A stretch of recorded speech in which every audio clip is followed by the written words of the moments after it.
At dito tayo, patungkol dito sa dating teammate ni Justin Brownlee na si James Dickey III. So may import na nga po ang Phoenix Fuel Masters para sa next conference. Matapos kunin itong si James Dickey III. So maasa nga ang bagong head coach ng Phoenix na madadala nito yung experience niya sa team. Hopefully nga raw, yung height at athleticism nito makatulong sa kanila next conference. Sa mga hindi nga po nakakaalam kasalukuyang 29-year-old pa nga lamang po itong si James Dickey. May taas na 6'10". Produkto ito ng University of North Carolina and Greensboro sa Division I School.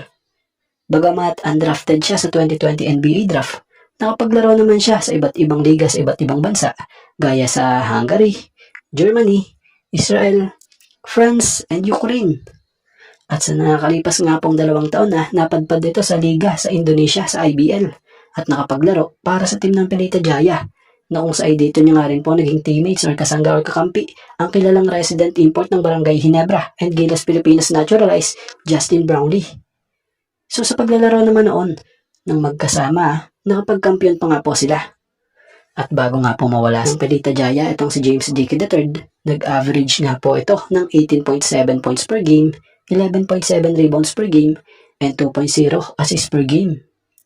So asahan na malaki ang maitutulong nito sa Fuel Masters, especially sa pagiging rim protector nito.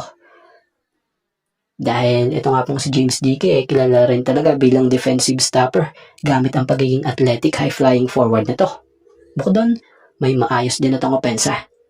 So kaya naman, kung dati mag-teammate sila ni Justin Brownlee sa IBL, ngayon sa PBA, magkalaban nga sila.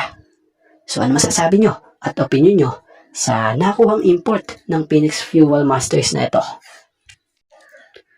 At dito tayo patungkol sa import na gagamitin ng Ginebra next PBA conference sa PBA Commissioner's Cup. So itong ang Gilas Pilipinas naturalized and Barangay Ginebra resident import na si Justin Brownlee ang siyang tatayong import para sa Barangay Ginebra sa import laden conference.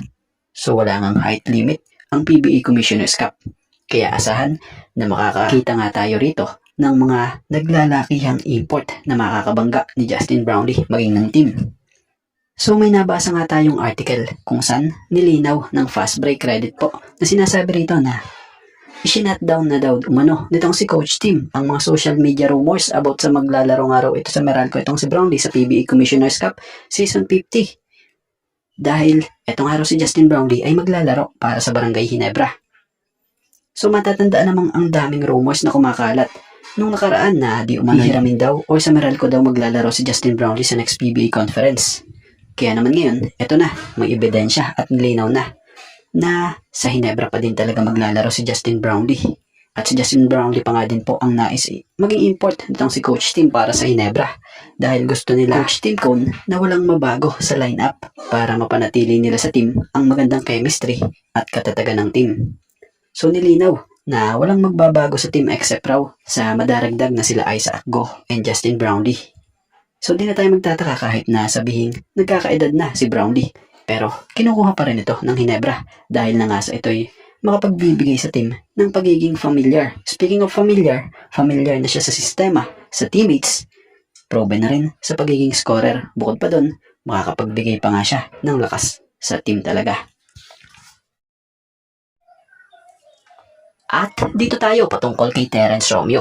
So may nabasa nga tayong article about sa nasabing manlalaro kung pag-uusapan ang nagaganap ngayong PBA Finals. Para sa kanya, gusto niya manalo ang SMB. Kasi gusto niya manalo ang team ni Boss RSA. Dahil malaking araw ang utang na loob niya kay Boss RSA. So matatandaan namang wala nasa part ng San Miguel Beermen itong si Terence Romeo. Kasalukuyan nga itong unrestricted free agent. At balita ngayon maglalaro ito para sa team naman ng Zamboanga Valientes para sa magaganap na Dubai Invitational Basketball Tournament. Pero mabalik tayo sa usapang PBA. May mga usap-usapan niyang mga spekulasyon kung saan nalilink di umano raw na magbabalik sa SMC team itong nasabing manlalaro, including Barangay Ginebra and Magnolia Hotshots. So kung mangyari man yun, ito yung kanyang pagkakataon para muling bumangon. So batay sa nabasa natin imposible nga raw umano siyang hindi kung kukunin siya. Malaking pero imposible raw di siya mag-go. So para kay Terence, of course nga raw, mag-go siya kapag kinuha siya ng SMC. Automatic yun. So dyan mo makikita kay Terence Romeo yung pagiging loyal niya talaga noon pa sa nasabing management. Dahil para sa kanya, basta SMC teams, hindi siya mag-aalinlangan. Kaya naman, ano sa tingin at opinion nyo Kung sakaling makita nyo sa isang SMC team si Terence Romeo, saan nyo siya gusto makita? Sa SMB? Sa Magnolia? O sa Barangay Ginebra? At bakit? At bago nga ang lahat, baka naman po pwedeng makahingi ng isang subscription para sa ating channel or paki-follow na rin po kung nagustuhan nyo ang ating mga basketball update.